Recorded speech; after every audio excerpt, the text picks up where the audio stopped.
এই যে আজ 2 দিন যেটা চলছে যে ডক্টর মোহাম্মদ ইউনূস নাকি পদত্যাগ করতে চায়। বলেন তো বাংলাদেশে এই মুহূর্তের জন্যে ডক্টর ইউনূস যে পর্যায়ে আছে আন্তর্জাতিক বিশ্বে, বাংলাদেশে আর কেউ আছে? আপনি কি মনে করছেন উনি নিজের থেকে এগুলো করতে চায়? পেছনে যে সমস্ত মানুষ নামে জানোয়ার গুলো খাড়া হয়ে আছে তাকে পদত্যাগ করানোর নাম দেওয়ার জন্যে, এগুলো দেশের শত্রু, মানবতার শত্রু, ইসলামের তো শত্রুই। প্রশ্ন আসতে পারে উনি সুদ খেতেন ওনার নামে। আরে ভাই, পৃথিবীতে টিকে থাকার জন্য এখন বাস্তবতার দিকে আপনি তাকান। উনি যদি এই মুহূর্তে দায়িত্বটা ছেড়ে দেন, পাশে প্রতিবেশী নামে কলঙ্ক যারা আছে, ওরা যাদেরকে পুশ করেছে এতদিন, আপনি এর আগে তাকান, হাসিনাকে কাছে রেখে রেখে বিভিন্ন সবক দিয়ে পুশ করে পাঠিয়েছিল, এসে কি করলো দেখলেন না? এই 15.5 বছরও যাদেরকে ওখানে রেখে রেখে বিভিন্ন মেডিসিন দিয়ে ঔষধ খাওয়িয়ে আবার পুশ করেছে, ওদের কথাবার্তাগুলো উল্টা। আন্তর্জাতিক বিষয়গুলো মোকাবেলা করার জন্য এই দেশে কেউ এখন জায়গায় দাঁড় হওয়ার মতো নেই। ওই লোকটার চেহারার দিকে তাকিয়ে এই পৃথিবীতে এখন 1000 বিশ্ববিদ্যালয় আছে যেগুলো লিস্টেড, বাংলাদেশের একটাও সেই তালিকায় নেই। আপনার রাজশাহীও নেই, ঢাকা ভার্সিটিও নেই, কুষ্টিয়া বিশ্ববিদ্যালয়ও নেই। আমি মালয়েশিয়া ছিলাম, মালয়েশিয়াতে এই বাংলাদেশের চাইতে 5 ডবল বড় ওই দেশটা। ওখানেও কয়েক হাজার বিশ্ববিদ্যালয় আছে, কিন্তু একটা বিশ্ববিদ্যালয় শুধু ওই 1000 লিস্টের ভেতরে আছে। তাছাড়া মালয়েশিয়া এত বড় বড় বিশ্ববিদ্যালয় একটাও লিস্টেড নেই। কোথায় তারা বলেন? তাদের গবেষণার স্তরগুলো কোথায়? যত বড় বড় বিশ্ববিদ্যালয় পৃথিবীতে আছে যারা 1000-এর মার্কিং করা, ওই স্যারগুলো সব ইউনূসকে স্যার বলে ডাকে। উনি যদি ওই সময় এসে দায়িত্বটা না নিত, সবচাইতে বেশি ক্ষতি হয়ে যেত এই দেশের মুসলিমদের। আপনি দেখেছেন জাতিসংঘের মহাসচিব পর্যন্ত টুপি মাথায় দিয়েছে, পাঞ্জাবি পরেছে। যোগ্যতা সম্পন্ন হওয়া দরকার আমাদের। এই জন্য শুধু আল্লাহর দিকে ডাকলেই হবে না, নিজ নিজ জায়গা থেকে আমাদের যোগ্যতা সম্পন্ন এখন হওয়া দরকার। অকালা ইন্নানি মিনাল মুসলিমিন। আর 3 নম্বরে সেই লোকটা বলবে যে আমি মুসলমান। কি? চাঁপাইনবাবগঞ্জবাসী, বাংলাদেশের সাতক্ষীরা আর চাঁপাই, এই 2 জেলা স্বতন্ত্র। এখানে ইসলামী মাইন্ডের লোকজন বেশি এবং অত্যাচারও এই 2 জেলায় বেশি হয়েছে। কিন্তু বাকি তারপরও বলেন তো, ওয়াকালা ইন্নানি মিনাল মুসলিমিন, আমি মুসলমান, এই কথা বলার যোগ্যতা এখনো এই দেশে আমাদের হয়েছে না। হ্যাঁ, আপনি আল্লাহর দিকে কম বেশি মানুষকে ডাকেন, প্রতিদিন ডাকেন, 7 দিনে জমার দিন ডাকেন, হয়তো 2 ঈদে 2 বার ডাকেন, অথবা আপনি বিভিন্ন জায়গায় সিস্টেমে আল্লাহর দিকে মানুষকে ডাকেন, এটা আমিও মানি। ভালো ভালো কাজ যেখানে যা পান হালকা পাতলা হলেও করেন, কিন্তু আয়াতের বিধান তো ছিল 3টা। আপনি আল্লাহর দিকে ডাকবেন, ভালো ভালো কাজের আঞ্জাম দেবেন, আর নিজেকে প্রমাণ করা লাগবে, যে বলা লাগবে যে আমি মুসলমান। এই কথা বলার যোগ্যতা এখন এই দেশে অন্তত আমাদের এখনো হয়নি। কারণ আমি যদি বলি আমি মুসলমান, আমার কাছে ঘুষ থাকবে। আমি যদি বলি মুসলমান, আমার বউ বেপরদায় চলবে। বলি যদি আমি মুসলমান, আমার কাছে জেনা থাকবে। এগুলো নেই। কেউ যদি বলেন আমি কিছু করি না, কে বলেছে আপনি করেন না? আপনি যে বাড়ি বানিয়েছেন, আপনি যে একটা প্রতিষ্ঠান করলেন, এই যে টুপিটা মাথায় দিয়েছি, এ রুমালটা দেখতে সুন্দর মনে হচ্ছে, হাজি রুমাল। এ রুমালটা যে ফ্যাক্টরিতে তৈরি হয়েছে, ফ্যাক্টরির মালিক লোন নিয়েছে ব্যাংক থেকে। এক কথা বলছেন না কেন? যতদিন পর্যন্ত এদেশে যাকাত ভিত্তিক অর্থনীতি কায়েম না হবে, ততদিন পর্যন্ত এই দেশে যে যাই করুক, ও হয় ডাইরেক্ট সুদখোর না ইনডাইরেক্ট। কারণ ব্যাংকিং ব্যবস্থার দিকে আপনি তাকান, এটা অর্থনীতি। এই দেশের অর্থনীতিতে আজ পর্যন্ত আমরা কোরআনকে, হাদিসকে নিয়ে যেতে পারি নাই। এই জন্য যত ব্যাংক আছে সবগুলো সুদের সাথে জড়িত, কেউ ডাইরেক্ট, কেউ ইনডাইরেক্ট। কারণ ইসলামী অর্থনীতির যে পার্টগুলো আমরা জানি, ওগুলো অ্যাপ্লাই করতে গেলে আমরা মানি না। ইসলামী ব্যাংকে যেগুলো আছে পঙ্খানো মানা সম্ভব না যতদিন রাষ্ট্রে ইসলাম কায়েম না হয়। এই যে মোশারাকা আছে, মোদারাবা আছে, মোরাবাহা আছে, বায়ে সালাম আছে, বায়ে ইস্তেসনা আছে, বায়ে মুআজ্জাল আছে, ওয়াহেদা আছে, প্রায় 28টা নিয়ম আছে ইসলামী অর্থনীতির। এগুলো সব একটা একটা করে কাজে লাগাতে হয়, ব্যক্তি থেকে শুরু করে মাঠ পর্যায় পর্যন্ত। বাকি যে ব্যাংকিং ব্যবস্থায় যারা আপনারা কাজ করছেন, লেনদেন করছেন, সোনালী ব্যাংক, রূপালী ব্যাংক, অগ্রণী ব্যাংক, চৈতালি ব্যাংক আছে, জনতা, চৈতালিও 2 দিন পরে খুলে থাকবে। এরকম যত ব্যাংকিং ব্যবস্থা এই দেশে আছে, বলেন তো এখানে সুদ ডাইরেক্ট না ইনডাইরেক্ট? আপনি যে বলবেন আমি মুসলমান, কি করে বলবেন? আপনি ডাইরেক্ট না হলেও ইনডাইরেক্ট। এই রুমালটা, এই টুপিটা যে ফ্যাক্টরিতে বানিয়েছে, সুদের মাধ্যমে টাকা নিয়ে ওই ফ্যাক্টরি থেকে বানানো, আপনি বলছেন আমি তো টাকা নিয়ে কিনে নিয়েছি। আপনি কিনে নিলেন, কিন্তু লোকটা বানিয়েছে কিসের সাথে? মিল করে, সুদের সাথে। বলেন বলেন। এই জন্য দেশটা আমরা এমন ভাবে তৈরি করতে চাই যেখানে হালালকে হালাল জানার পর মানা যায়, হারামকে হারাম জেনে ছেড়ে দেওয়া যায়। এই জন্য হাদিস হচ্ছে মান কারাল কুরআনা ফাস্তাযহারাহু ফাহাল্লা হালালাহু ওয়া হাররামা হারামাহু আদখালাহুল্লাহুল জান্নাহ। এই পৃথিবীর ময়দানে যে ব্যক্তি কোরআন পড়ে আর কোরআনকে ইজহার করার জন্য চেষ্টা করে, এখানে ইজহার শব্দের বাংলা অর্থ হচ্ছে বিজয় করা। কোরআনকে পড়ার পরে যারা কোরআন বিজয় করার জন্য চেষ্টা চালাবেন, এই শব্দের ব্যাখ্যা করতে গেলে এই এলাকায় বহু মানুষ আছে তারা উল্টাপাল্টা ফতোয়া দেয়। আমি যখনই বলি যে আমি কোরআন পড়ি এবং কোরআনকে আমি ইজহার করার জন্য চেষ্টা করি, কোরআনকে আমি বিজয় করার জন্য চেষ্টা করি, কিছু মানুষ দেখবেন তারা ফতোয়াবাজি করেছে এটা ধর্ম ব্যবসা, এটা ধর্মের নামে রাজনীতি। এটা ধর্ম ব্যবসা না ধর্মের নামে রাজনীতি আপনার কাছে শেখা লাগবে আমার। আমি কোরআনের ওপরে অনার্স মাস্টার শেষ করেছি। আপনার পেটে বোম মারলে যদি আপনি কোরআনের একটা আয়াত আমার সামনে শুদ্ধ করে ওই 7 কিরাত দিয়ে পড়তে পারেন, আমি এই মুহূর্তে আপনাকে মিষ্টি খাওয়াবো। 7 কিরাত লাগবেন, আপনি 1 কিরাতে পড়েন তো দেখি। আমি তো 7 কিরাতেই কোরআনের আয়াত পড়তে পারবো একটা একটা করে, আপনি 1 কিরাতে পড়েন দেখি। একটা আয়াত শুদ্ধ করে বলতে পারেন না, ওর ভেতরে ব্যাখ্যা বিশ্লেষণ কি আছে জীবনে পড়েন উনি। তাহলে বাংলা অর্থ পড়ে আপনি বিশাল মুফতি হয়ে বসে আছেন। আমি যখন এই শব্দের ব্যাখ্যাগুলো করতে চাই, হ্যাঁ মাওলানা হয়তো বলবে ফাস্তাযহারু মানে ইজহার মানে স্পষ্ট করা, ইজহার মানে ওটা ওই যে নুন সাকিন মিম সাকিনের কায়দা যখন পড়ায় তাসবিদে তখন আমরা পড়াই যে ইজহার মানে স্পষ্ট করা।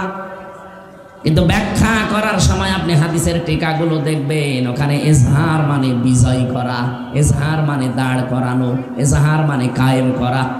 33টা অর্থ আছে কমপক্ষে। কেন ইজহার শব্দের অর্থ এখানে শুধু স্পষ্ট করা দিলে হবে না, বিজয় করা ধরা লাগবে কেন? এরপরে 2টা শব্দের ব্যাখ্যা আছে। নবীজি ইজহার বলার পরে 2টা শব্দ দিয়েছেন, এটা বলার আগে আবার মাঝখানে ফা দিয়েছেন। এটা যদি বিশ্ববিদ্যালয়ের ক্লাস হতো আমি আরো ডিপলি ভেতরে যেতে পারতাম, কারণ এমনও মানুষ বসে আছে যে ফা কি ও বুঝেই না। তো ওইটার ব্যাখ্যা করা আমার দরকার না, আমি শুধু একটা ইঙ্গিত দিলাম। ফা শব্দটা আরবি গ্রামার অনুযায়ী প্রায় 19টা অর্থে ব্যবহার হয়। এখানে যে ফা নবীজি দিয়েছেন, ফা যদি বাঁধও দিতেন আমি আলেম যারা আমরা অর্থ করতে পারতাম, কিন্তু ফা দিলেন কেন? হযরতে আবু হুরায়রা রাদিয়াল্লাহু তাআলা আনহু বলেন, বিশ্বনবীর কাছে আমি একবার শুনলাম মান ক্বালা লা ইলাহা ইল্লাল্লাহ ফাদাখালাল জান্নাহ, বুখারী শরীফের হাদিস। হযরতে আবু হুরায়রা বলেন, কথা শোনার পরে আমি দৌড় দিয়েছি, যারে সামনে পাই তারই বলি যে লা ইলাহা ইল্লাল্লাহ বললে আল্লাহ তাকে জান্নাত দিয়ে দেবে। যে শুনে আমাদের মতো যারা বেগলা মুসলমান বলে আলহামদুলিল্লাহ সুবহানাল্লাহ, পড়েছে হযরত ওমরের সামনে।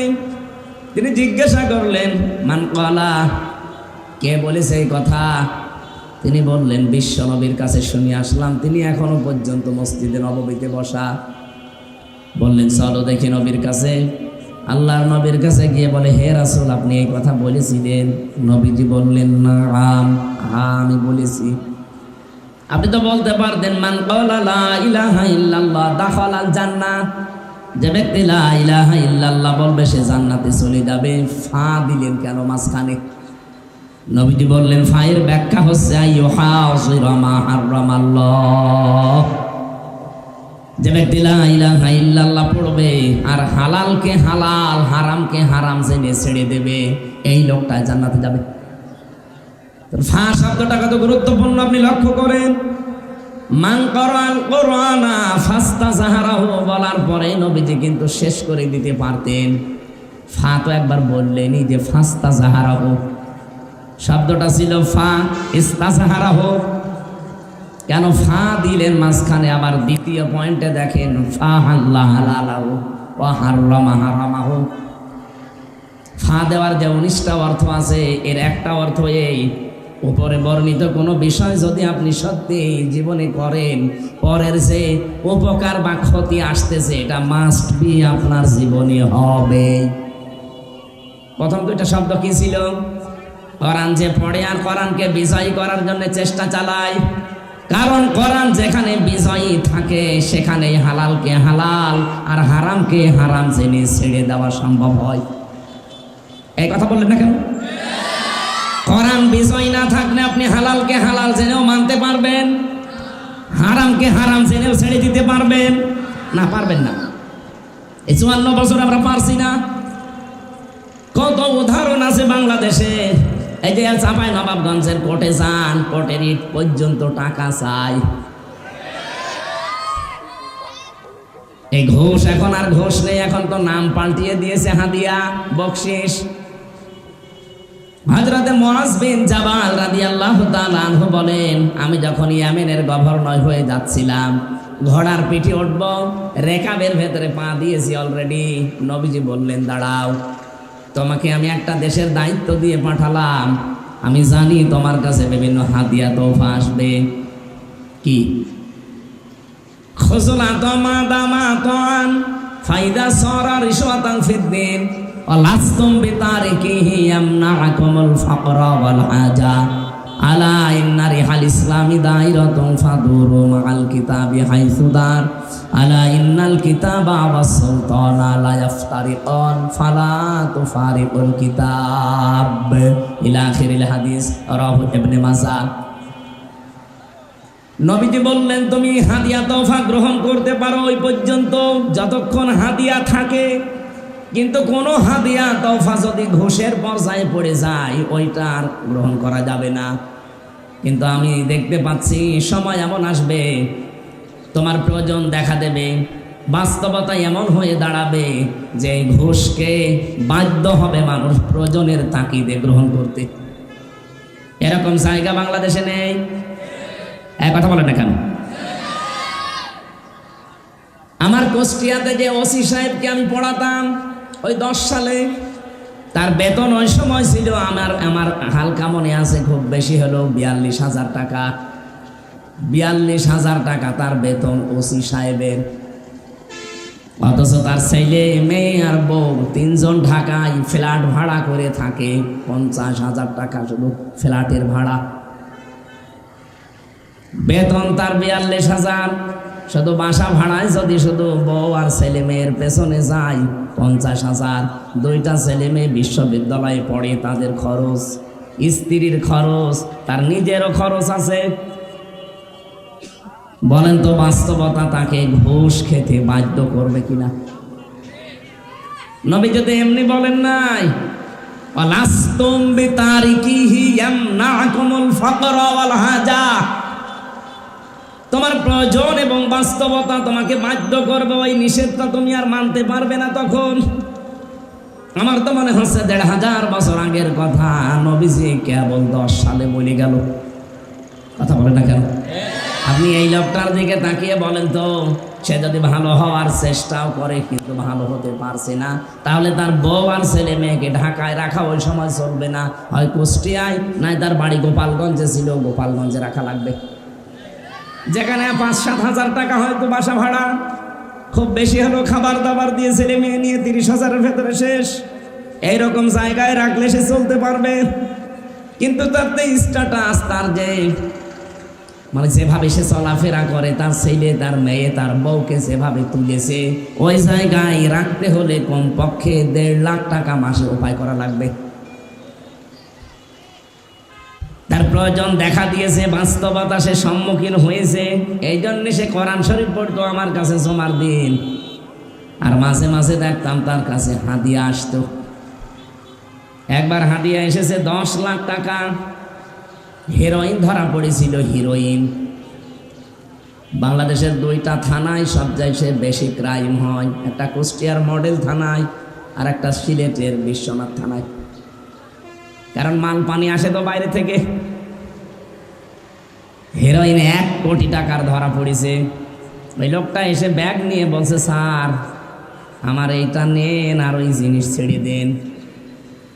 আমার দিকে তখন আমি পড়াচ্ছিলাম সূরা বাকারার ওয়ালা তাকুলু আমওয়ালাকুম বাইনাকুম বিল বাতিল, আয়াতটা।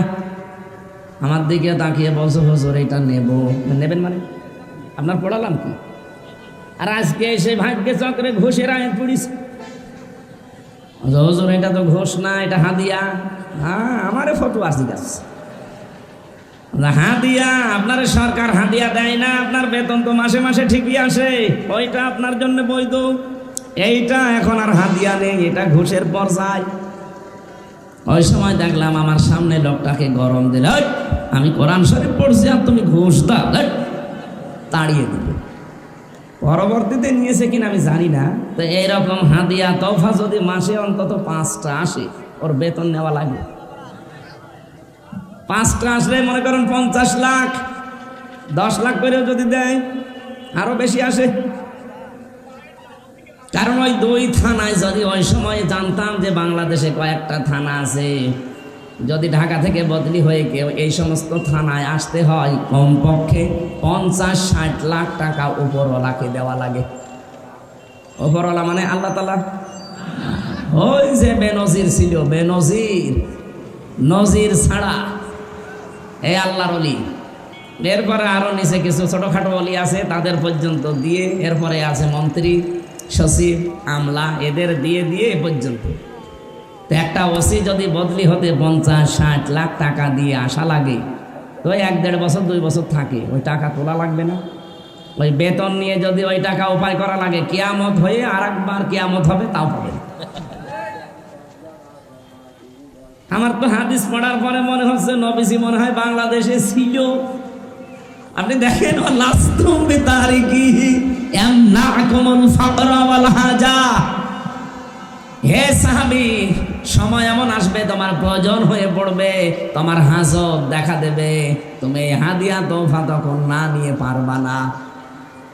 সাবধান, ইসলামের খুঁটি, ইসলামের যে যন্ত্রপাতি আছে, দুনিয়ার কেউ যদি ইসলামের পক্ষে না থাকে, এগুলো কিন্তু ইসলামের খুঁটি বাতাসে নড়তে থাকবে। কে বলছে? আলা ইন্না রিহাল ইসলামি দাইরাতুন ফাদুরু মাল কিতাবি হাইসু দার, আলা ইন্নাল কিতাবা ওয়াস সুলতানা লা ইফতারিকান। অতি শীঘ্রই এমন কিছু মানুষ দুনিয়াতে আবির্ভাব হবে, তারা বলবে কোরআন শরীফ আর রাজ্য রাজনীতি আলাদা। এই চাপাই নবাবগঞ্জে বলে নাই? এই কথা বলা লাগবে। আপনার যে বিষয়ে জ্ঞান নেই, আপনি মুখ খুললেন কেন? ওয়ালা তাকফু মা লাইসা লাকা বিহি ইলমুন, যে বিষয়ে জানো না কথা বলবা না। কে বলছে? বলেন বলেন। ইন্নাস সামআ ওয়াল বাসারা ওয়াল ফুআদা কুল্লু উলাইকা কানা আনহু মাসউলা। তোমার অন্তর, তোমার কান, তোমার চোখ কিয়ামতের দিন সব আমার আল্লাহর কাছে জিজ্ঞাসিত হবে। যে বিষয়ে জানো না ও বিষয়ে কথা বলা জায়েজ নেই, এ ফতোয়া কার? আপনি কোন কারণে বলতে গেলেন যে কোরআন শরীফ আর রাজ্য রাজনীতি আলাদা? 618 জায়গায় আমি কোরআন দিয়ে রাজনীতি করা লাগবে, 918 জায়গায় আমি পেয়েছি। আমার চাইতে যারা বড় বড় মাথা আলা আছে, তারা তো আরো বেশি পাবে। আপনার শুধু মাথায় আছে, মাথার ভেতরে মনে হয় মগজ নেই, শুধু গোবর আছে। এই কারণে আপনি এই কথা বললেন। শেষের কথা ছিল কি, ফালা তুফারিকুল কিতাব, সাবধান, কিতাবের রাজনীতি থেকে জীবনেও তোমাকে আলাদা করবা না। কারণ তুমি একটা দায়িত্ব নিয়ে যাচ্ছ দেশের, একটা এলাকার। চাঁপাই নবাবগঞ্জবাসী যে কথা বলতে চায়, কোরআন যদি এই দেশে এজহার না হয়, বিজয় না হয়, আল্লাহর কসম আপনি হালালকে হালাল জেনে মানতে পারবেন না, হারামকে হারাম জেনে আপনি ছেড়েও দিতে পারবেন না। বাস্তবতা, প্রয়োজন এবং হাজত আপনাকে বাধ্য করবে। আমার এই গাড়িটা এই চাপাই থেকে যদি আমি রাত 11:30টায় এখানে ছেড়ে দেই, কুষ্টিয়া পর্যন্ত যেতে কমপক্ষে 3-4 জায়গায় আটকাবে পুলিশে। সব ঠিক আছে, গাড়ির কাগজপত্র, ড্রাইভিং লাইসেন্স, গাড়ির রোড পারমিট সব ওকে, ড্রাইভারের ড্রাইভিং লাইসেন্সও আছে। তারপরেও কাজ খুলে দিলে বলবো হুজুর দোয়া চাই। যদি বলে দোয়া করে আসলাম, না, যে দোয়া নিয়ে আসলেন ওই দোয়া দিয়ে যান। এখন যেহেতু তারা রাত জেগে আছে, বলেন তো যদি 1000-2000 করে দেওয়া লাগে, 7-8 জন করে থাকে, এই 2000 করে যদি 1-5 জায়গায় দেওয়া লাগে, খালি দোয়াই দেওয়া লাগবে 10,000। এখন ওদের উপর রাগ করেই করবেন কি? ওরা বলে ফেলে হুজুর রাগ করবেন না, কারণ এই দোয়া শুধু আমরা একা নেই না, এই দোয়া আবার উপরে দেওয়া লাগে। এরকম যতগুলো গাড়ি থেকে আমরা দোয়া পাই, প্রতি রাতে যদি অন্তত 50,000 টাকা দোয়া পাই, উপরে আমার 30,000 চলে যায়, আর আমরা এই ছোটখাটো গুলো 20,000 দোয়া খাই। এখন ওরা যদি চেষ্টা করে যে না আমি ওইসব ঝামেলাই নেই, আমি লা ইলাহা ইল্লাল্লাহ, কাউকে কিছু বলবো না, কোনো গাড়ি ধরবো না, হবে? ওর গাড়ির চাকরি থাকবে না এমন জায়গায় বদলি করে দেবে, পুলিশ লাইনে রেখে দেবে, থাক সুবহানাল্লাহ পড়। না, হচ্ছে না। যতদিন কোরআন বিজয় না হবে আপনি পারবেন না। আর এইটার জন্যই এত কথা বলা হয়, আর আপনারা উল্টা দিকে নিয়ে যান। এত দরকার কি? আরে দরকার কি? 54 বছরে দেখতে পাচ্ছেন না? এখনো পর্যন্ত বলার সৎ সাহস আমাদের হয়নি যে আমি মুসলমান। কারণ আমি মুসলমান এই কথা বললে আমার বউ জীবনও বেপরদায় চলবে না। আমি মুসলমান এই কথা বললে আমার ব্যবসা সুদের সাথে জড়িত হবে না। সে পরিবেশ এখনো হয়েছে। একটা ছাগল বিক্রি করতে চাই, তারপরও মানুষকে চাঁদা দেওয়া লাগে। এই দেশে এখনো আমরা আছি। এটা না আমাদের নাম যে বাবা রেখেছিল কি, হরে কৃষ্ণ হরে রাম, কি রেখেছিল? হুয়া সাম্মাকুমুল মুসলিমিন, আমি তোমাদের নাম সন্তান হিসাবে, জাতি হিসাবে রেখে দিলাম কি, মুসলমান। সুতরাং মুসলমান এই পরিচয় দেওয়ার মতো যোগ্যতা এখনো আমাদের দেশে কারোরই হয়নি। এই যোগ্যতা আমরা তৈরি করতে চাই। 56,000 বর্গ মাইল এই কোরআন দিয়ে যখন চলবে, কোরআন যখন বিজয় থাকবে, তখন বুক ফুলিয়ে বলা যাবে যে আমি মুসলমান। এই কথা আমরা বলতে চাই না। এইটা যদি কেউ বাধা দিতে আসে, সে ইসলামের শত্রু, মানবতার শত্রু, আমারও শত্রু। কারণ অত জান্নাতে যেতে চাই না, আমারও যেতে দিতে চাই না। জান্নাতে যাওয়ার বাধা হয়ে সারে দেখবো হযরতে ওমর, যেমন হযরত ওমরের বাবা এসে শুধু মুহাম্মদ রাসূলুল্লাহর বদনাম করছিল, তিনি 1 বার 2 বার 3 বার নিষেধ করলেন যে বাবা খাত্তাব, আপনাকে আমি সম্মান করি, কিন্তু নবীজির ব্যাপারে কথা বলবেন না। তারপরও যখন বারবার নবীজিকে গালি দিচ্ছিল, এক কোপ দিয়ে বাবার এই কল্লা আলাদা করে ফেলেছে। এই দেশে আমার মনে হয় এখন ওমরের মতো ভূমিকায় আমাদের আসা দরকার। ইসলাম নিজে মানেন না, মানতেও দিতে চান না, জান্নাতে যাওয়ার বাধা হয়েছে দাঁড়াবে, বাপ হলেও ছাড়বো না। যাই হোক, তেলাওয়াত কিন্তু আয়াত যেহেতু সূরা মারিয়াম 41 নম্বর আয়াত, মাত্র একটা আয়াত পড়েছি। জাতির পিতা ইব্রাহিম নবী আলাইহিস সালাম, যেহেতু আর 14 দিন পর একটা দিবস আমাদের সামনে আসছে, তার নাম কোরবানি। এই কোরবানি যার মাধ্যমে আমরা পেলাম, তার নাম হযরতে ইব্রাহিম। নাম কি বলেন বলেন?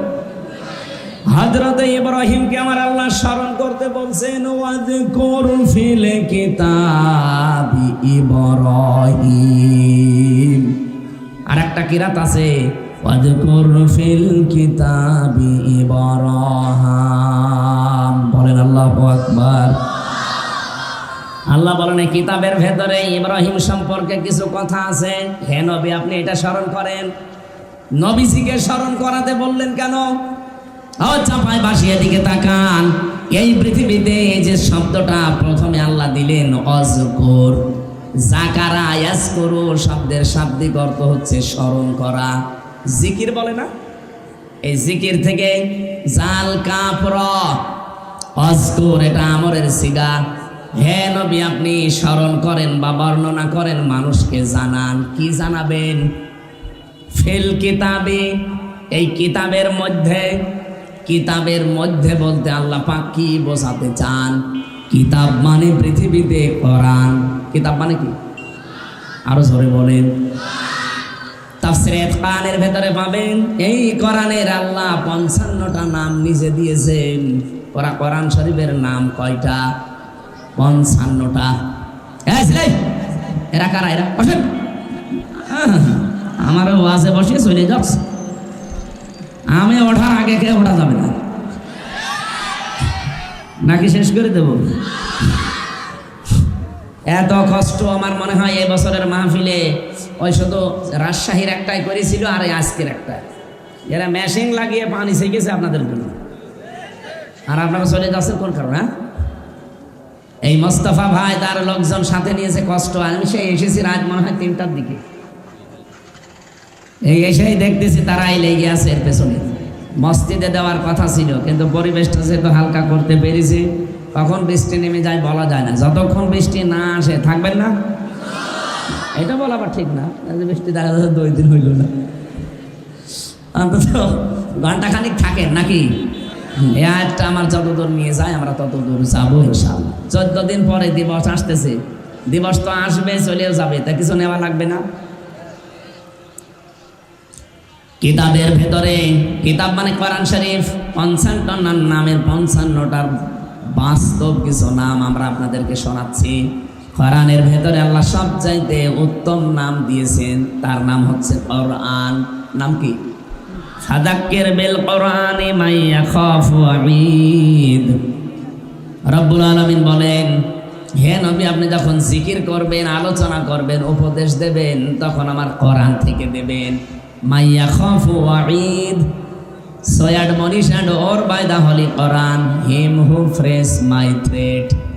যার ভেতরে আল্লাহর ধমকের ভয় আছে, কোরআনের উপদেশ শুনলে তার কাজ হবে। কোরআনের প্রথম নামই কোরআন। 2 নাম্বার নাম হচ্ছে আল কিতাব, যেটা আমি আজকের আয়াতের ভেতরে দ্বিতীয় শব্দে পেয়েছি। 3 নম্বরে কোরআনের নাম হচ্ছে ফুরকান। 4 নম্বরে কোরআনের নাম আজ-জিকির। 5 নম্বরে কোরআনের নাম আত-তানজিল। 6 নম্বরে কোরআনের নাম মুবিন। 7 নম্বরে কোরআনের নাম নূর। 55টা নাম আমি পড়েছিলাম তাফসীরে খানের ভেতরে। অন্যতম গুরুত্বপূর্ণ নাম হচ্ছে আল কিতাব। কি কিতাব? শুধু কিতাব আল্লাহ দেয়নি, আলিফ নাম লাগিয়ে নির্দিষ্ট করে দিয়েছেন। এটা দিয়ে বোঝাতে চাই পৃথিবীতে একটাই মাত্র কিতাব আছে, তার নাম কোরআন। আর দুনিয়ায় যত কিছু পান সব হচ্ছে এই কিতাবের ব্যাখ্যা। তাহলে হাদিস এবং যত দুনিয়ায় যত বই লেখা আছে সবগুলো হচ্ছে কোরআনের ব্যাখ্যা। কোন কিতাব কোরআনের শব্দ থেকে গবেষণা করে হয়তো লেখা। আমি আমার গাড়িতে 4টা কিতাব আজকে আমি জেলখানায় থাকতে লিখেছিলাম, 2টার বাইরে থাকতে 2টা, এগুলো সব কোরআনের শব্দের উপরে ভিত্তি করে লেখা। মেয়েদের সম্পর্কে দাম্পত্য জীবনের যে কলহ, মানুষের এই যে স্বামী স্ত্রীর গন্ডগোল লাগে, কেন এর সমাধান করতে হয়, না হলে সংসার টেকে না, কি কি কারণে গন্ডগোল হয় আর কেন, এগুলো কিভাবে পদ্ধতি আছে। আপনাদের এখানে ফো দিয়ে হবে না, ওই পদ্ধতিগুলো অ্যাপ্লাই করলে পরিবারে শান্তি নেমে আসবে। ওইগুলো একটা শব্দের ব্যাখ্যা করতে গিয়ে লিখেছিলাম সূরা আহজাব 33 নম্বর আয়াতের তাবাররুজ শব্দটা দিয়ে। তাফসিরে এটা খাজেন থেকে নিয়েছি বেশি, 120 পৃষ্ঠা আমি লিখেছি পরিবার নিয়ে। কারণ জেলে যাওয়ার পর এটা আমি উপলব্ধি করতে পেরেছি যে অনেক মানুষ জেল খাটতেছে শুধু বোর কারণে। হয় বউকে তালাক দেওয়ার কারণে, অথবা যৌতুকের কারণে, অথবা মারধর করার কারণে, অথবা মেরে ফেলেছে এই কারণে। এখনো পর্যন্ত যে জল্লাদ আছে ঢাকায়, এই কিছুদিন আগে যেটা মরে গেল শাহজাহান জল্লাদ, ওইটার পরে আর একজন দায়িত্ব পেয়েছে, ওর নাম ইলিয়াস জল্লাদ। ও মাঝে মাঝে আমার ফাঁসির কন্ডেম ছেড়ে এসে আমার জিজ্ঞাসা করতো, হুজুর আর পারি না। কেন? আপনি তো ভালো জায়গায় আছেন, আপনি তো জল্লাদ। কারণ একটা ফাঁসি দিলে আপনার 4 মাস মাপ, আর আমাদের তো কোনো মাপ নেই। আজ 22 বছর জেল খাটতেছে। অপরাধ কি করেছিলেন? বলছে আমি সৌদি ছিলাম, 17 বছর সৌদি আরবে কাজ কারবার করে দেশে এসে বিয়ে করলাম। গেছি হয়তো 20 বছর বয়সে, 17 বছর ছিলাম। কত বছর হয়? 37। এসে হয়তো 38-39 বছরে বিয়ে করেছি। বিয়ের বছরে আমার বর সাথে আমার মার সাথে মিল নেই। কিছু মাকে দিলে বর মন পাওয়া যায় না, আর বউকে কিছু দিলে মার বল খাবো খাবো করে। এরকম পরিবার দেশে নেই।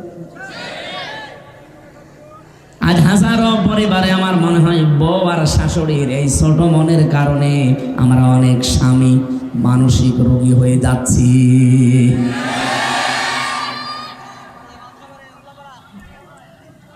আমার মনে হয় চিল্লাচ্ছে যেগুলো এখনো বিয়ে করেনি, বিয়ে করে তো চিল্লাবে। এখনো তো বেড়ার কোলে থাকেননি, বেড়ার কোলে থাকবেন তারপরে তো চিল্লাবে। মা বোনেরা, আমার মনে হয় মেয়েরা এসেছে, সম্মানিত মা বোনেরা, শুধু নামাজ পড়া রোজা রাখার কালো বোরকা পরা ইবাদত না। আপনার কারণে যে আপনার স্বামীটা আজ মানসিক রোগী হয়ে যাচ্ছে, টের পাচ্ছেন আপনি? আপনার কথা মতো চলতে গেলে মা বাবার মন পাওয়া যায় না, মা বাবার কথা মতো চলতে গেলে আপনার বিছানায় পাওয়া যায় না। কথা বলে না কেন? এখন ও লোকটা করবে কি? শেষ পর্যন্ত ধুকে ধুকে ওই পলাশ সাহার মতো নিজের অস্ত্র নিজে মাথায় রেখে মরে যায়। অত মরে গিয়েছে, তাক বেঁচে গেল না, মরে গেলে তার বেঁচে যায় না, তা তো যাক গেল, ওর জীবনে আর কিছু নেই। কিন্তু আমরা যে পলাশ সাহা ছিল এএসপি, আমরা এরকম বহু স্বামী আছি, মানসিক যন্ত্রণায় মৃত মানুষের মতো বেঁচে আছি। সম্মানিত মা বোনের রেকর্ড হচ্ছে, সারা দুনিয়া যাচ্ছে। মা বোনদেরকে হাতে পায়ে ধরে বলছে, আমি আপনাদের খুব ভালোবাসি। কিয়ামতের দিন হাজারো মেয়ে লোক জাহান্নামে যাবে শুধুমাত্র এই ছোট মনের কারণে, ছাড় দিতেই পারে না। মা যারা বসে আছে, মা যদি মনে করে আমার ছেলের জন্য, আমার বেটার বউকে আমি একটু হালকা ছাড় দিলাম, কি আসে যায়, শান্তি সৌর্য তো আপনার ছেলে পায়, একটু আপনার সমস্যা কি?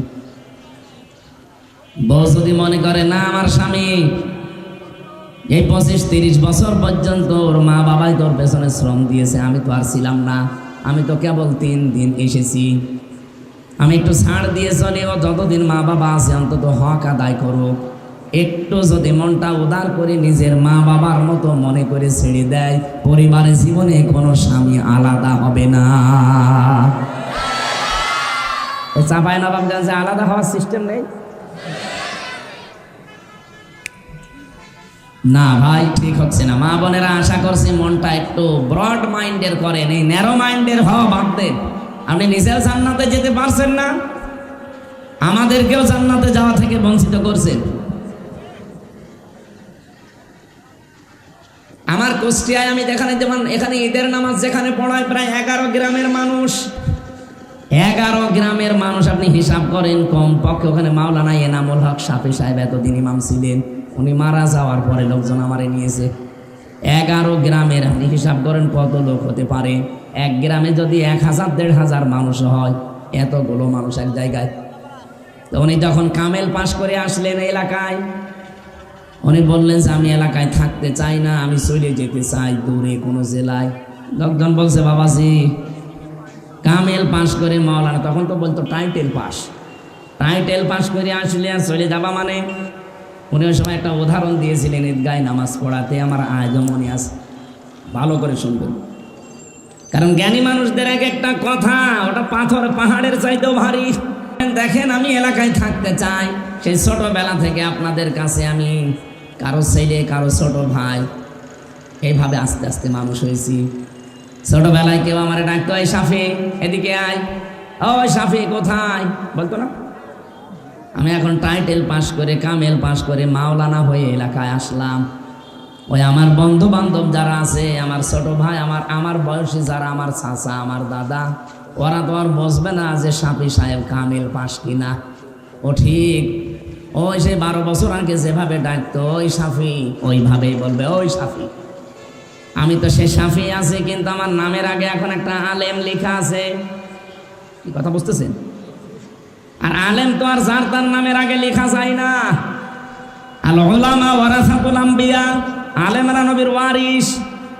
নবীজি বলেন আমি থাকলে যা করতাম আমার আলেমরা যদি ওইটা করে, ওরা কিন্তু সাধারণ থাকে না, ওরা তখন আমার উত্তরাধিকারী হয়ে যায়। স্থলাভিষিক্ত নায়েবে রাসূল। নবীজিকে কেউ যদি বলে এই মুহাম্মদ, বলতে পারে? বলেন বলেন। তাহলে আমি শাফি সাহেবের আগে মাওলানা এনামুল হক শাফি লেখা।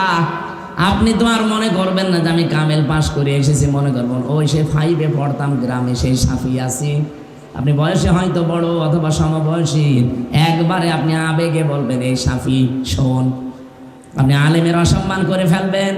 আমার নিজের জন্য না, আপনার জন্য হলেও আপনাকে আমি বাঁচাতে চাই, জন্য আমি এলাকায় থাকবো না, দূরে থাকি, বছরে 2-1 বার আসবো, ওই চলবে। কি বলেছিল আপনি ইঙ্গিত পেয়েছেন? কথা বুঝতেছেন না? বোঝেন না? আমি আপনাদেরকে বাঁচাতে চাই, আমাকেও বাঁচাতে চাই। আপনারা তো বাঁচবেন নিজেদেরকে এভাবে উল্টা পাল্টা না ডেকে, আর আমি আমাকে বাঁচাতে চাই। কারণ যখনই আপনি বলবেন যে এই শাফি, তখন আমার মনের ভেতরে একটা অহংকার আসতে পারে। কি আমি টাইটেল পাস আর আমার এই শাফি বলে ডাকছে, ভেতরে একটা অহংকার চলে আসতে পারে। আমি নিজেকেই নিজে বরবাদ করে ফেললাম। আমি নিজেকে ওই জন্য বাঁচাতে চাই, আপনাদেরও আমি বাঁচাতে চাই। আমার ভাইরা, আমি যে কথা তুলেছিলাম, আজ আমরা আমাদের মনটা যদি ন্যারো মাইন্ডের না করে ব্রড মাইন্ডের করতে পারতাম, এই স্বামীর যে সম্মান মর্যাদা আপনি তো এখনো টের পাননি যে এ বেটা কি জিনিস। নবীজি বলেন পৃথিবীতে যদি আমি মেয়েদেরকে আল্লাহ বাদে অন্য কাউকে সেজদা দেওয়া জায়েজ থাকতো, মেয়েদের কানের কাছে মুখ নিয়ে বলতাম মেয়েরা আর যাই করো স্বামীর পায়ে সেজদা দাও। কত বড় সম্মান, আল্লাহর পরে তার স্থান, আর আপনি তার মুখে মুখে তর্ক করেন, তার মা বাপ তুলে আপনি গালি দেন। খাদিজাতুল কুবরা রাদিয়াল্লাহু তাআলা আনহার জীবনী পড়েছি, পুরাটা জীবনে আমি কয়েকবার পড়েছি।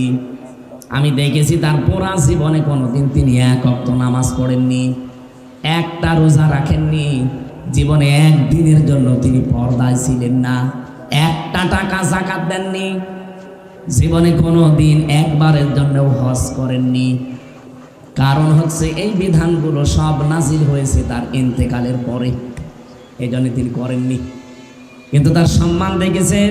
এই পৃথিবীতে জিন্দা অবস্থায় একজন মানুষকে, একজন মহিলাকে আমার আল্লাহ সালাম দিয়েছিলেন, তার ভেতরে খাদিজা, আর একজনকে দিয়েছিলেন তার নাম হযরতে আসিয়া। হযরতে আসিয়াকে আমার আল্লাহ শুধু সালাম দিয়েছেন, কিন্তু ঘর বানিয়েছেন জান্নাতে আমি পাইনি। আসিয়া চেয়ে নিয়েছিলেন, বলেছিলেন আল্লাহ তুমি আমার জন্য জান্নাতে একটা ঘর বানিয়ে দাও যেখানে বসে বসে তোমারে দেখা যায়। কিন্তু খাদিজাতুল কুবরার জন্য আমার আল্লাহ নিজে জান্নাতে ঘর বানিয়ে সুসংবাদ পাঠিয়েছেন। উনি চেয়ে নিয়েছেন আর এনার জন্য বানিয়ে আল্লাহ পাঠিয়ে দিয়েছেন। মর্যাদা কোথায় আপনি টের পাচ্ছেন? আল্লাহ নিজে সালাম দিয়েছে, জান্নাতে ঘর বানিয়ে পাঠিয়েছে। ওরা জীবনী পড়ে আমি সামারাইজ এইটাই পেয়েছি, একটাই মাত্র কারণ, নামাজ নেই, রোজা নেই, পর্দা নেই, হজ নেই, যাকাত নেই।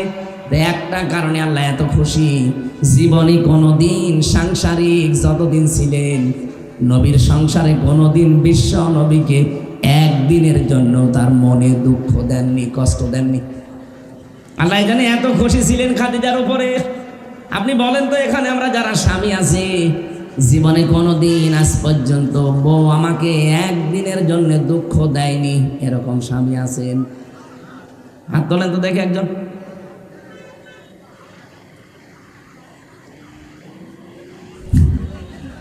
হুজুরও তুলতে পারিনি, তোমার দুঃখ পেয়েছে, আমিও পারিনি। আমি মিথ্যা কথা বলবো কেন? মুরব্বী বেরিয়েছে না, না ভাই, আপনি হাসছেন কোন কারণে? আমরা যদি না পারি, আপনারা কোন জাহান্নামে আছেন এটা থার্মোমিটার দিয়ে মাপা দরকার। সম্মানিতা মা বোনেরা, না হচ্ছে না, আমার মনটা ভেঙে গেল। কার বাড়ি এসে খাবার খেলাম আজকে, তাহলে মনে হয় বাড়ি আলাম এখন অসন্তুষ্ট। নামাজ পড়েন আপনি, রোজা রাখেন আপনি, বোরকা পরেন, অথচ স্বামীর মনে প্রতিদিন 10 বার করে দুঃখ দিতে আছেন। খাদিজা জীবনে কোনোদিন 1 সেকেন্ডের জন্য স্বামীকে দুঃখ দেয়নি। আল্লাহ এমনি খুশি না তার উপরে, আল্লাহর আরশ খুশি হয়ে গেছে, জান্নাতে ঘর বানিয়ে তার জন্য সুসংবাদ পাঠিয়েছে। সুবহানাল্লাহ বলতে পারেন না? আমরা এরকম স্ত্রী তৈরি করতে চাই না, চাই না? আরো জোরে বলেন। এই জন্য আমাদের স্ত্রীগুলো হওয়া লাগবে খাদিজাতুল কুবরার মতো। এরকম 6 জন মহিলার জীবন নিয়ে আমি একটা বই লিখেছি, আদর্শ নারী। মেয়েদের আদর্শ কে কে হবে, কিভাবে তাকে ফলো করবেন, আছে গাড়িতে। দাম্পত্য জীবনের ওইটা মেয়েদেরকে আপনারা পড়াবেন। ও বউ, ভারতের সিরিয়াল না দেখে বইটা পড়ো, দেখো কি আছে, মেনে চলো। শুধু পুরুষেরটা, মহিলারটা না, পুরুষেরটাও নিয়ে যাবে। পুরুষেরটা পড়বে না, নিজেরা শুধু ভালো বউ চায় আর নিজে হয়ে আছে ফেরাউনের ভাইরা। ভাই হবে, নিজেকে হযরতে আলীর মতো তৈরি করেন, বউগুলো এমনি ফাতেমাতুজ জাহরা হয়ে যাবে। মেয়েদেরকে আহ্বান জানাচ্ছি, কষ্ট আমি জানি আপনাদের, তারপরও একটু স্বীকার করেন। আমি যে কিতাবের আলোচনা তুলেছিলাম, আমি ওই লাইনে যেতে চাই। রব্বুল আলামিন কোরআনে কারীমকে কিতাব নামে আখ্যা দিয়েছেন। এই জন্য এই কিতাবের ভেতরে আল্লাহ আলোচনা দিচ্ছেন আমাদের বাবা যিনি ইব্রাহিম।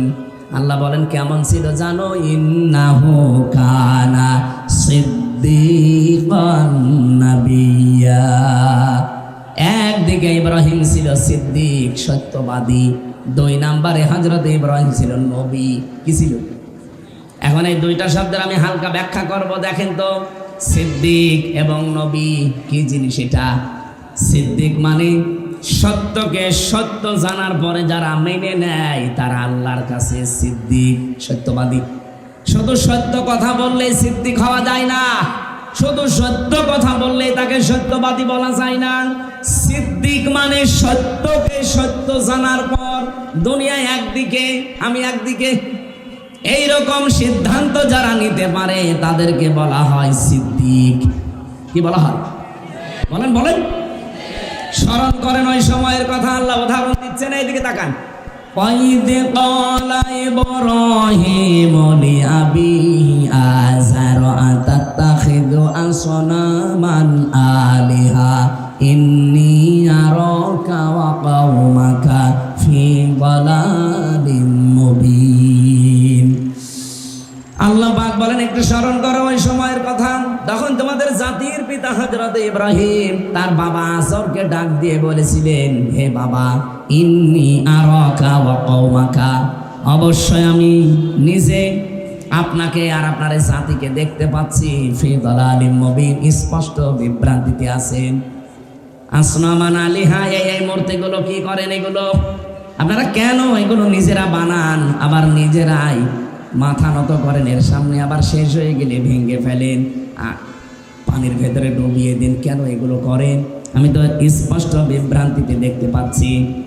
রব্বুল আলামিন বলেন কথা ইব্রাহিম কেন বলেছিল জানো?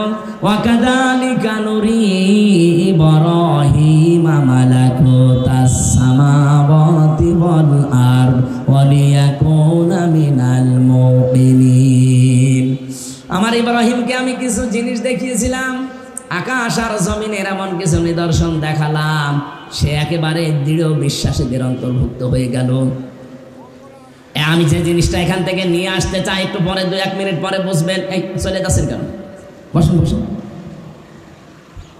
ফালাম্মা জান্না আলাইহিল লাইলু রাআ কাওকাবা ক্বালা হাযা রাব্বি ফালাম্মা আফালা ক্বালা লা উহিব্বুল আফিলিন। বলেন আল্লাহু আকবার। আমি যে তাকে আসমান জমিনের বিভিন্ন নিদর্শন দেখালাম, কি দেখিয়েছিলাম? প্রথম হযরতে ইব্রাহিম দেখলেন ফালাম্মা জান্না আলাইহিল লাইলু রাআ কাওকাবা, রাতের বেলা দেখলেন আকাশে কিছু তারকা জ্বলজ্বল করছে। তিনি বললেন ক্বালা হাদা রাব্বি, এইটাই আমার রব হবে। কিন্তু যখন ওটা রাতে মিলিয়ে গেল, তিনি বললেন না, ক্বালা লা ইউহিব্বুল আফিলিন, যেটা অস্তমিত হয়ে যায় ওইটা আমি ভালোবাসি না, পছন্দ করি না। রব মানা তো দূরের কথা। ফালাম্মা রাআল কমারা বাসিগান ক্বালা হাদা রাব্বি ফালাম্মা ফালা ক্বালা লা ইল্লাম ইয়াহদিনি রাব্বি লাকুনান্না মিনাল কওমিয যালিমিন। এরপরে তিনি রাত যখন গভীর হয়ে গেলে দেখলেন আকাশে একটা বড় চাঁদ। চাঁদের দিকে তাকিয়ে বললেন এটা আমার রব।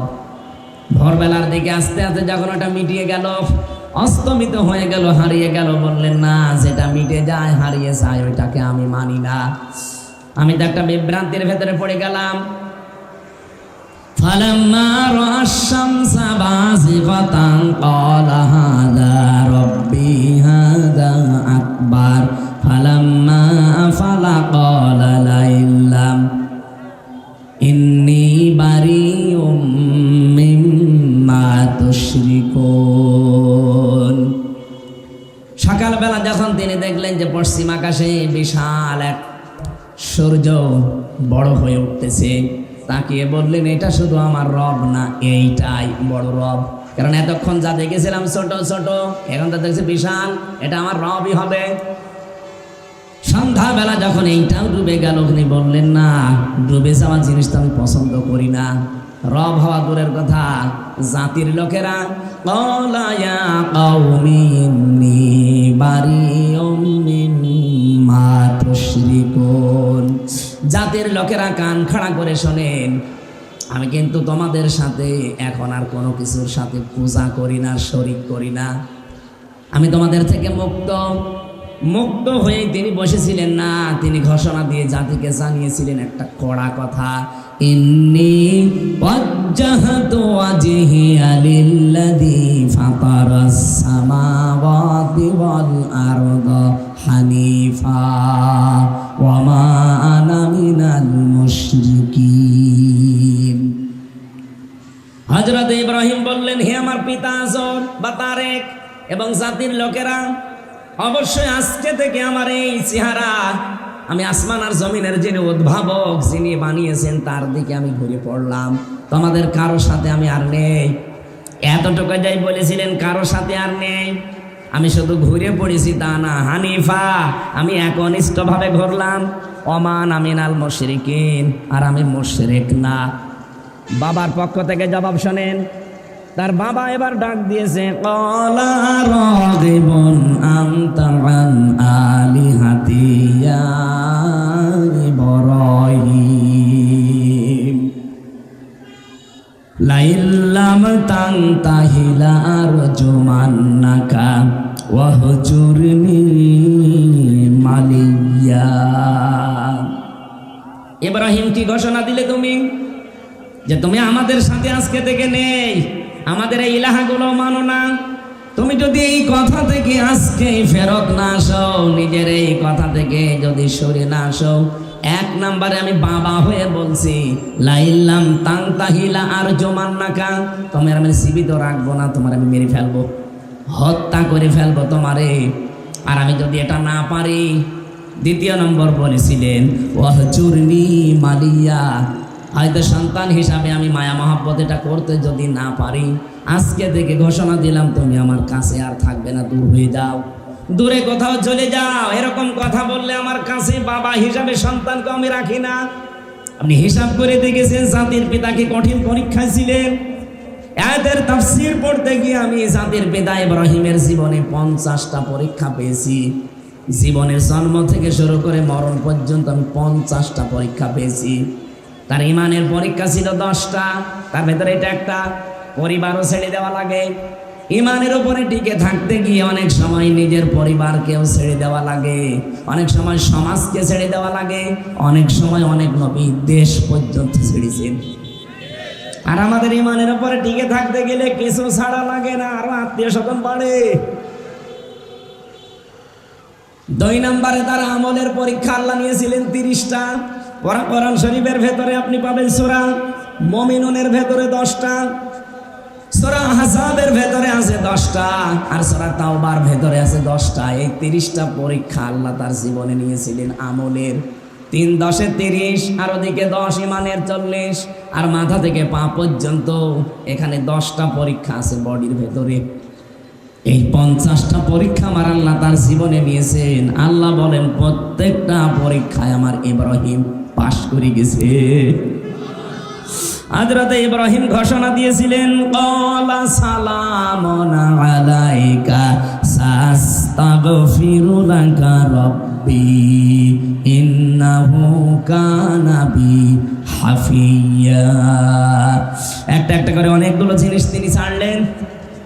তারপরে তিনি বলেন, ফালাম্মা আফালাম ওয়ালাম ওয়াতাসিলুকুম মা তাদউনা মিন দুনিল্লাহ ওয়া আদউ রাব্বি আসা আল্লাহ আকুনা বিদুআই রাব্বি শাকিয়া। ফালাম্মা আতাসালাহুম মা ইয়াবুদুনা মিন দুনিল্লাহ, এ পর্যন্ত যখন তিনি বলেছিলেন, এখন তো বাংলা না বললে আপনারা আরবি বুঝবেন না। তিনি 1 নম্বরেই বললেন, হে আমার বাবা, আপনি আমাকে হয় মেরে ফেলতে চান অথবা দূরে সরিয়ে দিতে চান, আমি আপনার জন্য আল্লাহর পক্ষ থেকে শান্তি কামনা করছি। আল্লাহ যেন আপনাকে শান্তি নিরাপত্তা দেয়, আর আল্লাহ আপনাকে যেন মাফ করে দেয়। আমি জানি আমার আল্লাহ অতি দয়ালু মালিয়া, জোরে বলেন হাফিয়া, জোরে বলেন সুবহানাল্লাহ। 2 নম্বরে তিনি জাতির লোকের কাছে দাঁড়িয়ে বললেন, আজকে থেকে আমি তোমাদের থেকে ইতিজাল মানে বিচ্ছিন্ন হয়ে গেলাম, ছেড়ে দিলাম তোমাদেরকে। আল্লাহ বাদে যাদের ইবাদত তোমরা করো তাদের সাথে আমি আর নেই। ওয়াদউ রাব্বি, আজকে থেকে শুধুমাত্র আমি ডাকতে থাকবো আমার রবকে।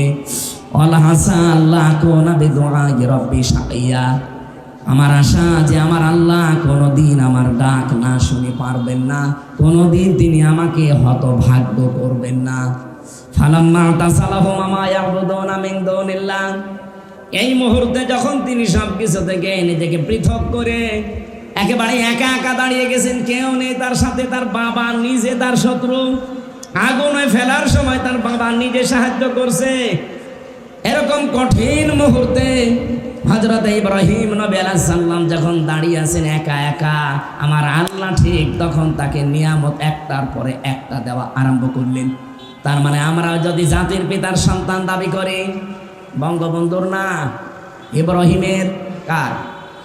আমরা যদি ইব্রাহিম নবীর সন্তান দাবি করে থাকি যে আমরা ইব্রাহিমের সন্তান, আপনি ইমানের সাথে রিলেটেড যেগুলো আঁকড়িয়ে ধরবেন, ইমানের সাথে যেগুলো মিশে না ওগুলো যখন ছেড়ে দেওয়ার সিদ্ধান্ত নেবেন, আপনি দেখবেন আমার আল্লাহ ইব্রাহিমকে যেভাবে একটা একটা নিয়ামত দিয়েছে, আপনাকেও জীবনে আল্লাহ দেওয়া আরম্ভ করবে। কে দিয়েছিলেন তাকে? ওয়াহাবনা লাহু ইসহাক ওয়া ইয়াকুব, ইসহাককে দিয়েছিলেন, ইয়াকুবকে দিয়েছিলেন। তার বংশের ভেতরে কল্যাণ জাআলনা নাবিয়্যা, আর তিনি জানতেন যে প্রত্যেককে আমার আল্লাহ নবী বানাচ্ছেন। আমি যেহেতু সিদ্দিকের ব্যাখ্যা করার জন্য পর্যন্ত এসেছিলাম, এবার আমি পেয়ে গেছি। আপনি বলছেন আমাদের জাতির পিতা ইব্রাহিম আমার আল্লাহকে তিনি খোঁজ করছিলেন, কেউ তাকে দেখিয়ে দেয়নি। তিনি খোঁজ করে করে যখন পেয়ে গেলেন সত্যটা, এই সত্যকে সত্য জানার পরে দুনিয়ার কত কিছু তার ছাড় দেওয়া লেগেছে বলেন। আর আমাদের চোখে আঙ্গুল দিয়ে দেখিয়ে দিলেও সত্যকে সত্য জানার পরে আমরা মানতে চাই না। আমার কথা আপনি বুঝেছেন কিনা জানি না। জাতির পিতা সত্যকে অনুসন্ধান করছিলেন, খুঁজতেছিলেন, খুঁজতে খুঁজতে খুঁজতে যখন পেয়ে গেলেন, পেয়ে যাওয়ার পরে এমন ভাবে আঁকড়িয়ে ধরলেন, বললেন হানিফা, আমি একনিষ্ঠ ভাবে, ওমান আমিনাল মুশরিকিন, আমি মুশরিক না। এই ঘোষণা দেওয়ার পরে কত কিছু তার উপরে এসেছে দেখেছিলেন, যে বাবা পর্যন্ত বলছে তোর মেরে ফেলবো। আজও আমাদের দেশে যারা আমাদের অভিভাবক, সত্যের উপরে টিকে থাকতে গিয়ে আজ আমরা তাদের পক্ষ থেকে হুমকি ধামকি পাচ্ছি। নাম ধরা লাগবে।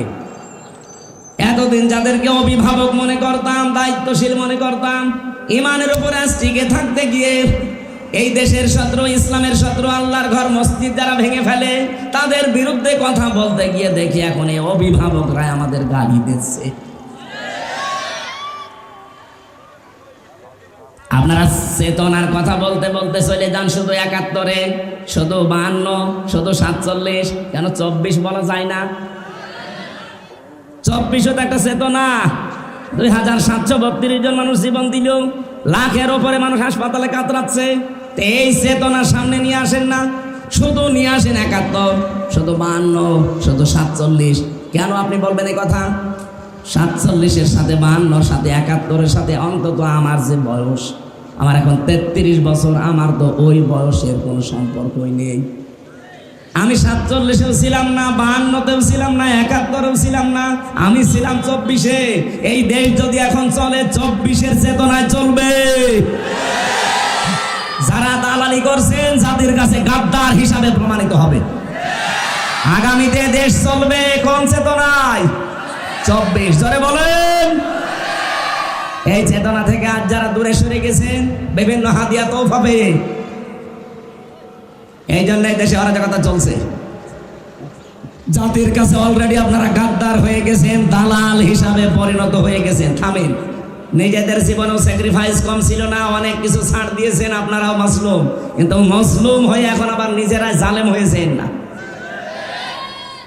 হয়তো 2 বছর 5 বছর খাবেন, এরপরে ওরা 15 বছর খেয়ে যদি টিকে থাকতে না পারে, আপনি 5 বছর আরামে খেয়ে কি করবেন? 5 বছর পরে আপনার বাড়ি ঘর শ্মশান হয়ে যাবে।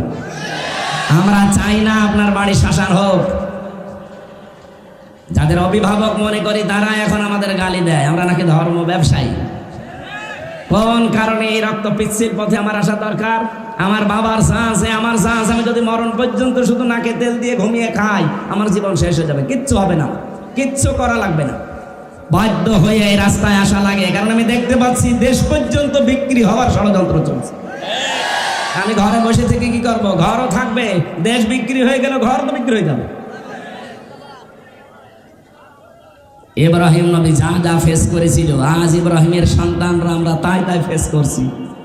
এত ভালোবাসতাম, এত মহব্বত করতাম, এত ভালো মনে করতাম যে উপরে, আর তারা এখন সালে তুলতেই 47, তুললেই 52, তুললেই 71।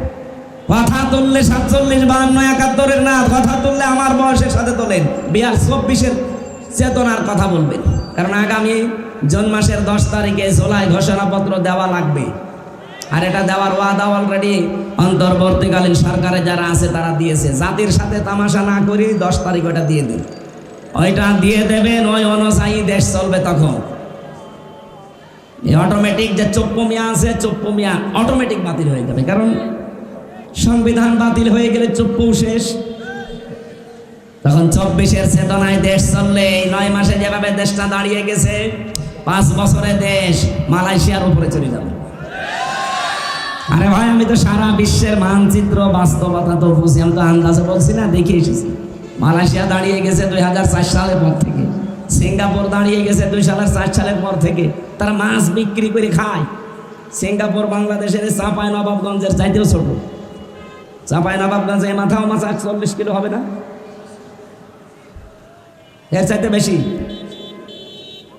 ওই সেই গোদাগাড়ির পর থেকে আরম্ভ করে কনসার্ট পর্যন্ত হিসাব করে দেখেন, অন্তত 45-50 কিলো হয়ে যাবে। অথচ সিঙ্গাপুর এদিকে ওদিকে মাত্র 42 কিলো, চারিদিকে সাগর, কিচ্ছু নেই ওই দেশে, শুধু পাথর, চারিদিকে সাগর আর মাঝখানে শুধু পাথর। এর উপরে যদি দেশটা ওরা মাছ বিক্রি করে খেত, 21-22 বছরে দাঁড়িয়ে গেছে, আমরা দাঁড়াতে পারি না 54 বছরে। লুঙ্গি পর্যন্ত চুরি হয়ে যায়। বঙ্গবন্ধু কি চুরি হয়েছিল? এত চোর থাকলে হয় না। আমরা যখন নেমেছি জাতির পিতা ইব্রাহিমের সন্তান হিসাবে, আশা করছি অনেক কিছু পরীক্ষা সামনে আসতেছে। অনেক নিজে খুঁজে খুঁজে অনুসন্ধান করে করে তখন আল্লাহকে পেয়েছেন। সত্যকে সত্য জানার পরে উনি মেনে নিয়েছেন। ওনাকে আল্লাহ বলেন তুমি সিদ্দিক। আর আমাদের চোখে আঙ্গুল দিয়ে দেখিয়ে দেওয়া হচ্ছে যে এটা সত্যের পথ, এটা দেশের পথ, এটা মানবতার পথ। না, ও মানতে চায় না, কারণ ওকে তো ফ্যান খাইয়ে পাঠিয়েছে। তিনি 2 নম্বরে ছিলেন। তাহলে সত্যকে সত্য জানার পরে যারা দ্বিধাহীন চিত্তে প্রশ্ন ছাড়া মেনে নেবেন, এই মানুষগুলোকে আমাদের দিন সিদ্দিকে আকবর আবু বকরের সাথে উঠবেন। হযরতে আবু বকর, তিনি শুধু আবু বকর ছিলেন, কিন্তু যখনই নবীজির মেরাজের এই কাহিনী বিশ্বাস করার পরে তিনি বললেন, হে নবী, আপনি যদি বলেন সারা জীবন নদীর পানি মহানন্দ এদিকে চলছে এদিকে চলছে, হঠাৎ মহানন্দর পানি এমনি উঠতেছে, আমি তাই বিশ্বাস করব? নবীজি বললেন, ও আবু বকর, তুমি এত বড় কঠিন বিষয় বিশ্বাস করে নিলে প্রশ্ন ছাড়া। তোমাকে তো আমি আজকে খালি হাতে ফেরত দিতে পারি না।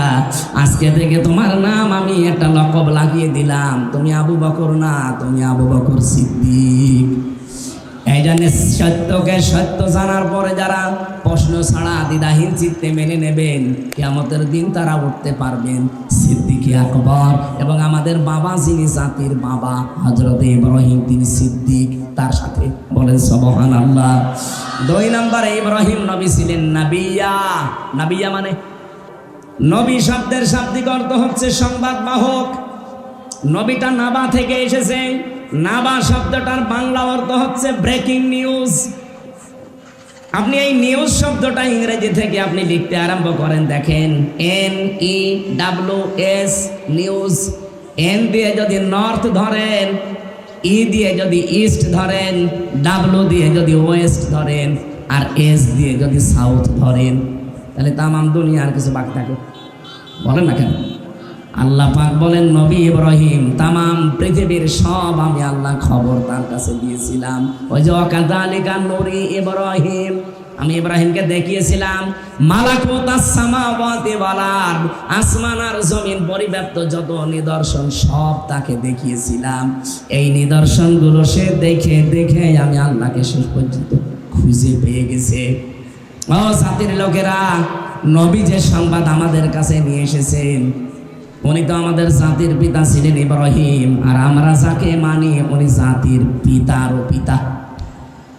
যদি আমাদের মুহাম্মদ রাসূলুল্লাহকে ইব্রাহিমের সন্তান বলা হয়, কিন্তু সন্তানের দায়িত্ব, তার মর্যাদা, সম্মান এত বেশি আল্লাহ দিয়েছেন।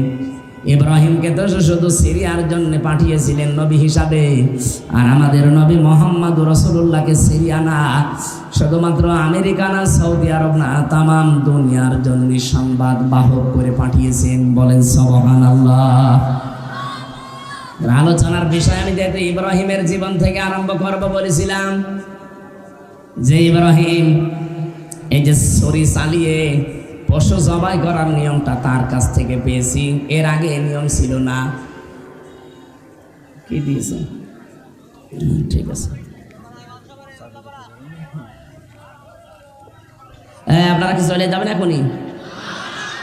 এদের খরচ দেখতে পাচ্ছেন কি অবস্থা, সব উড়ে গেছে, ছিঁড়ে গেছে, ডবল খরচ হয়ে গেছে। ওনারা 2 দিন ব্যাপী অনুষ্ঠান চালাতে হিমশিম খাচ্ছে। অন্তত কোরআনের পক্ষে আপনার 5টা টাকা থাক, এটা যদি চান তাহলে ওনারা যাচ্ছে। 5 মিনিটের ভেতরে যা আছে এনেছেন দেওয়ার জন্য দিয়ে যাবেন। কই লোক কই আপনার? ভেতরে যান, তারা তো যান। যে মানুষগুলো যাচ্ছে খুব তাড়াতাড়ি, এদের কাছে আপনার বের করে রাখেন, দিয়ে গেলেই দিয়ে দেবেন। সম্মানিত মা বোনদের কাছে, ওই যে স্বেচ্ছাসেবিকা আছে, বাচ্চারা আছে, ওদের কাছে দিয়ে দিন। তাড়াতাড়ি ভাই, সময় নেই, তাড়াতাড়ি করেন। সুবহানাল্লাহ ওয়ালহামদুলিল্লাহ লা ইলাহা। ওটাওটি করেন মানে বসেন। যারা শুধু চাদর নিয়ে যাচ্ছে তাদের কাছে ছাড়া কার কেউ বলবেন না। গভীর ষড়যন্ত্র চলছে অলরেডি বাংলাদেশ নিয়ে। এই আগস্টের 5 তারিখের পর থেকে এই মে মাসের 23 তারিখ পর্যন্ত প্রায় 28টা কুলো তৈরি করেছে ওখানে বসে বসে। একটাও ষড়যন্ত্র সফল হয়নি, সামনে ইনশাল্লাহ হবেও না, যদি আমরা এক থাকতে পারি। এই জন্য ছোটখাটো বিষয় ভুলে যাওয়া লাগবে ভাই, এখনো এখন, নাই তো পেছনে যেটা আছে না এটাও থাকবে না। কালকে আমরা রাতের বেলায় রাত 2:30-3টার দিকে যে শান্তির মোড় চাঁপাইনবাবগঞ্জে ছিলাম। এখানে যিনি আলোচক ছিলেন এই যে মাওলানা আবুল কালাম আজাদ আজহারি, ওই ভাইয়ের সাথে দেখা হয়েছিল। অনেক গভীর টেনশন, চিন্তা মগ্ন আছে যে কি হতে যাচ্ছে দেশে। বললাম এই কঠিন পরিস্থিতি থেকে উত্তরণের একটাই উপায় আছে। এই দেশের ধর্ম, দল, মত, জাতি, বর্ণ, ধর্ম দেখা যাবে না, সব এখন শুধু দেশের জন্য এক হওয়া লাগবে। তাহলে এই ষড়যন্ত্র মোকাবেলা করা আল্লাহর রহমতে সম্ভব ইনশাআল্লাহ। আশা করছি এগুলো ঐক্য এখন খুবই বেশি দরকার। আরে ভাই, দেশে যদি না থাকে আপনার বাড়ি থাকবে? আমি আমার বাড়িতে এখন ঘুমিয়ে থাকতে পারতাম না? দেশের মানুষকে সচেতন করা আমার দরকার কি? আমি দেখতে পাচ্ছি দেশই না থাকলে আমার কুষ্টিয়ার বাড়িও থাকবে না। জালেম হয়ে গেলে কি হয়? আমি তো হানিফের বাড়ি দেখলাম, দেখেছেন হানিফের বাড়ি? একেবারে মাটির সাথে মিশিয়ে দিয়েছে, হালকা পাতলা যাই ছিল। এই ফেব্রুয়ারির 5 তারিখে আযাবুল বুলডোজার নাজিল হয়ে সব শেষ।